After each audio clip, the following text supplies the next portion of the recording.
allez-vous? J'espère que vous allez bien. Bienvenue sur ma chaîne Helen's Universe. Aujourd'hui, j'ai décidé de vous présenter donc mon bilan de lecture du mois de mai. Donc le mois de mai, c'était un mois destiné à l'héritage et au patrimoine haïtien. Donc je vous ai concocté une vidéo par jour sur ma chaîne. Je vous laisserai le lien en barre d'infos si vous n'avez pas vu cela, si vous l'avez manqué. Et puis n'hésitez pas à me dire ce que vous en avez pensé, si ça vous a donné aussi des idées de lecture éventuellement. Et au cours de ce mois, je devais, je n'étais pas forcément obligée, mais je devais lire que de la littérature du coup haïtienne. Normalement, j'ai réussi parce que je n'ai pas lu grand chose, franchement, après avoir lu beaucoup d'ouvrages, je crois en mars ou en avril, je sais plus. Je vous mettrai donc les vidéos de toutes les façons. Ce mois-ci, le mois dernier, j'ai pas beaucoup lu. Le mois de mai, j'ai vraiment pas beaucoup lu. J'avais autre chose, je pense, qui m'ont empêché de lire davantage. Mais ce que j'ai fait une chose que je n'ai jamais l'habitude de faire. J'ai pris un ouvrage pour faire une relecture. Je n'aime pas relire. Je relisais seulement quand j'étais vraiment très jeune parce que j'avais un seul ouvrage qu'on m'avait offert et que j'adorais, donc je l'ai relu. Pas parce que j'avais pas d'autres ouvrages, mais c'était l'ouvrage qui me, je sais pas, qui me faisait peut-être rêver, me sentir bien, etc. J'étais vraiment bien dans cet ouvrage, donc je l'avais relu tellement de fois que les pages étaient sorties, les pages se sont décollées. Alors, le livre que j'ai relu, c'était La Belle Amour Humaine de Lionel Trouillot, aux éditions Actes Sud. Donc, c'est un livre que j'ai lu, je pense, il y a, je sais pas, ça peut-être pas 10 ans, mais ça fait un moment. Et c'est un livre que j'avais vraiment beaucoup aimé. Et pourquoi je l'ai aimé? Parce que peut-être que le personnage principal pourrait éventuellement me ressembler. En tout cas, l'un de mes amis pense ça. Je trouve pas trop, mais oui, on a quelques points communs. Donc ici, on a un ouvrage qui s'appelle La Belle Amour Humaine parce que ça fait référence à un discours, je crois, de... Alors, je vais vous dire exactement. Oui, un message de vœux que Jacques-Stéphane Alexis donc, avait publié en 1957 dans les lettres françaises. Et en fait, Jacques-Stéphane Alexis, si vous ne le connaissez pas, j'ai ces ouvrages ici. Ici. Et cette année, et ici aussi, enfin bref. Et cette année, j'ai décidé de vous proposer de lire donc l'œuvre de Jacques-Stéphane Alexis pour l'année de La Belle Amour Humaine parce qu'il aurait eu 100 ans s'il était encore vivant. Donc c'est un auteur phare de la littérature haïtienne. Si vous ne le connaissez pas, il a écrit L'Étoile absinthe ici, il a écrit Compère Général Soleil, Les Arbres musiciens, L'espace d'un ciment et Romancero aux étoiles, sans oublier donc dans L'Étoile absinthe, il y a aussi, dans L'Étoile absinthe, je crois qu'il y a aussi le jaguar. Est-ce que c'est le jaguar ou le léopard? Je pense que c'est plus le léopard, enfin bref. Et du coup j'ai décidé de relire cette œuvre, non seulement pour me remémorer un peu ce qu'il y avait dans La Belle Amour Humaine, mais parce que c'est un ouvrage que j'avais aimé, donc je me suis dit c'est le moment ou jamais peut-être. Alors dans cet ouvrage il y a 3 parties. Il y a une partie où c'est le jeune, donc la première partie s'appelle Anaïs et c'est Thomas, donc le chauffeur qui accompagne Anaïs jusqu'à la destination. La deuxième partie s'appelle Thomas, donc c'est Anaïs qui parle et qui répond plus ou moins à Thomas. Donc c'est cette jeune fille qui sort d'un là-bas, qui est potentiellement métisse mais aussi pas seulement culturelle mais aussi de peau. Et son père, normalement, venait de ce village qui s'appelle Folleur. J'ai oublié que elle rencontre ce chauffeur aussi qui a des points communs avec notamment son père. Et elle va découvrir en fait la vie de son père dans son pays parce que son père est mort et elle ne sait rien de son passé. Et la troisième partie qui s'appelle La Belle Amour Humaine qui est en fait raconté à la troisième personne, on va dire. C'est un narrateur omniscient, on va dire, et qui raconte en fait Thomas et Anaïs et les autres personnes du village. Donc voilà, je vais pas vous dire ce qu'il en est. Ma partie préférée, je pense que c'est la partie qui s'appelle Thomas, où Anaïs répond du coup à Thomas. Et j'ai trouvé ça très beau parce que la jeune fille parle et c'est très poétique, c'est très beau. J'ai vraiment trouvé ça très beau. Sans les autres parties, évidemment, ce serait un peu bizarre, mais voilà. C'est une partie que je préfère et on va dire que ma deuxième partie préférée, ce serait La Belle Amour Humaine. Et puis Thomas, il parle beaucoup, il nous raconte beaucoup de choses, c'est très intéressant, les mœurs notamment, le fait qu'il soit chauffeur, comment les étrangers imaginent le pays, vivent dans le pays quand ils arrivent en Haïti, etc. etc. C'est vraiment très intéressant si vous voulez avoir un petit peu ce côté de conte aussi. C'est vraiment très intéressant. Et puis j'ai été contente de faire cette relecture. Est-ce que je relirai cet ouvrage? Je ne sais pas. Est-ce que je relirai la partie où Anaïs répond, donc la deuxième partie qui s'appelle Thomas? Oui. Et c'est un ouvrage que là j'ai emprunté, mais je pense vraiment me l'acheter parce que juste pour relire en fait et pour surligner ou je sais pas trop quoi, mais les parties que j'ai vraiment aimées, que j'ai trouvées poétiques et qui m'ont peut-être inspirée. Je sais pas encore de quoi, pourquoi, mais c'est comme ça. Ensuite, j'ai eu la chance de lire, donc avant de lire La Belle Amour Humaine, j'ai terminé Aurores éternelles de Kevin Boyer. Je suis hyper contente d'avoir terminé cet ouvrage. Donc c'est un ouvrage auto-édité que Kevin Boyer m'a gentiment envoyé depuis des années. Merci infiniment. Je l'ai enfin lu, je l'ai enfin terminé et je suis hyper contente. Ça m'a pris du temps, mais vaut mieux tard que jamais. Parce que je n'y arrivais pas, donc j'ai recommencé à maintes reprises. Là j'ai réussi. Alors c'est un ouvrage qui nous raconte la vie d'un jeune homme qui s'appelle Jérémy.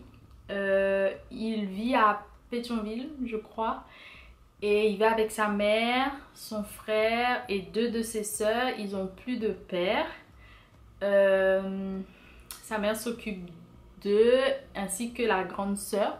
La grande sœur est très militante, elle est à l'université. Jérémy est très, entre guillemets, fainéant. Il va à l'école.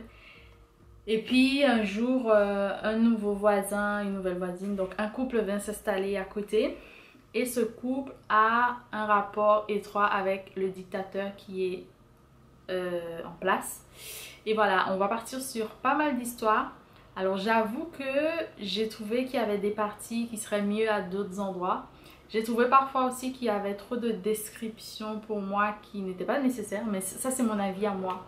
C'est pas... Peut-être que beaucoup de personnes vont aimer parce que qui aiment beaucoup les descriptions. J'avoue qu'en ce moment j'aime bien quand le livre va droit au but et que... Voilà, je sais pas pourquoi. C'est peut-être une phase dans ma vie de lectrice, on va dire. Et puis... j'avoue que parfois je trouvais que ça tardait beaucoup pour entrer dans une intrigue que j'ai attendue pendant tout le livre pour moi. Et c'est vraiment bien écrit, très correct, etc. Mais je pense que la partie un petit peu polar, la partie un petit peu... c'est pas polar forcément, mais intrigue, etc. C'était pas pour moi. J'aime pas ce genre de choses, donc je pense que c'était pas pour moi. Je recommande beaucoup l'ouvrage pour aller le lire et me donner un avis, un autre avis que le mien. J'ai eu d'autres avis qui pensaient que c'était un superbe ouvrage. C'est juste pas un ouvrage pour moi, je pense. Ce sont pas les choses que j'aime, on va dire, dans les intrigues. Et en lisant, je me suis pas vue en Haïti, pas du tout. Après, je connais pas forcément ce lieu, Pétionville. J'ai jamais vécu à Pétionville, j'y ai été, etc. Mais je me reconnaissais pas du tout, je reconnaissais pas du tout. Je vivais pas non plus à cette époque-ci, donc rien à voir avec mon époque. On a vraiment beaucoup d'écart, il y a une génération, voire peut-être deux, une génération au moins. Donc c'est pas pour moi, vraiment, je pense. Et je pense que j'ai toujours pas trouvé pourquoi ça s'appelle comme ça. Je pense que peut-être que j'ai pas compris. J'ai loupé peut-être le coche. Donc si vous l'avez lu, s'il vous plaît, j'aimerais vraiment en parler. Parce que J'ai eu beaucoup de mal, je crois, j'ai eu vraiment beaucoup de mal. Mais je suis hyper contente d'avoir été jusqu'au bout. Je n'aime pas abandonner. Ces temps-ci, j'ai abandonné beaucoup de choses. Je n'aime pas abandonner et j'ai été jusqu'au bout. Donc voilà, en tout cas, merci infiniment de m'avoir fait découvrir cette plume, ta plume. Et puis on se dit à très bientôt éventuellement pour en parler davantage. Et puis vous, n'hésitez pas à me dire ce que vous en avez pensé. Et enfin, j'ai eu la chance d'avoir, j'ai reçu un recueil de poèmes qui s'appelle Tous les arbres ont un trou dans la gorge de Weber Charles aux éditions Unicité qui se présente comme ceci. Donc c'est un petit recueil de poèmes que j'ai trouvé très intéressant. Alors les choses où j'ai mis ça, c'est des poèmes que je trouvais hyper beaux, hyper bien construits. Il y en a d'autres, hein, mais c'est ceux qui m'ont vraiment les plus marqués. Et comment vous décrire en fait? Ben, il y a beaucoup de lyrisme, comme on peut dire. Donc l'émotion est vraiment très présente. Il y a beaucoup de descriptions d'Haïti, de moments de vie, comment dire, de tragédie et tout, mais des choses de la vie en fait du pays et poétiquement très jolies. Et mon préféré en fait c'est la page 56 que j'aimerais éventuellement vous lire. Donc, au linteau de nos espoirs, je longe ton corps, tel un arbre suspendu. De tes yeux d'astre, tu me regardes passer dans la véhémence des souvenirs. Il faudrait tout un peuple pour renommer ton sourire, te porter jusqu'à l'enceinte de mon corps décapité. Et je suis là debout comme un Christ abandonné. Mais toi, il faudrait tout un peuple pour renommer ton sourire, t'inventer dans le blanc des saisons comme une prière faite au monde.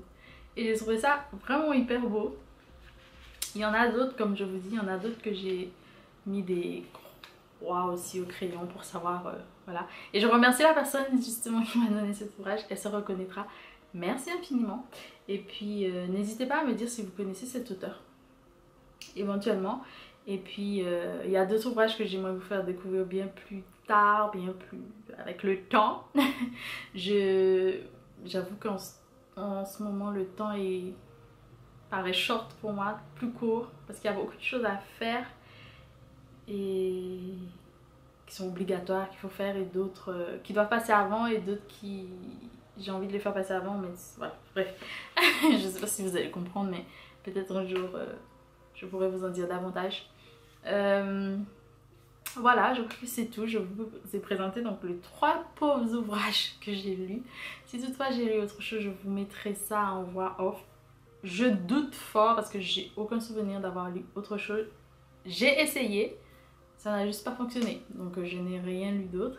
Et puis j'espère que vous avez eu un mois de lecture bien plus intéressant que le mien, même si c'était déjà fort intéressant avec ces 3 ouvrages. Et puis je vous dis à très bientôt pour vous montrer déjà ce que j'ai à lire en juin et éventuellement un haul. J'ai envie de vous faire un haul. J'adore regarder les hauls. J'en fais pas souvent parce que j'avoue que moi je consomme beaucoup d'ouvrages parce que ça fait partie aussi de mon travail et je fais de la recherche aussi, donc j'ai pas le choix.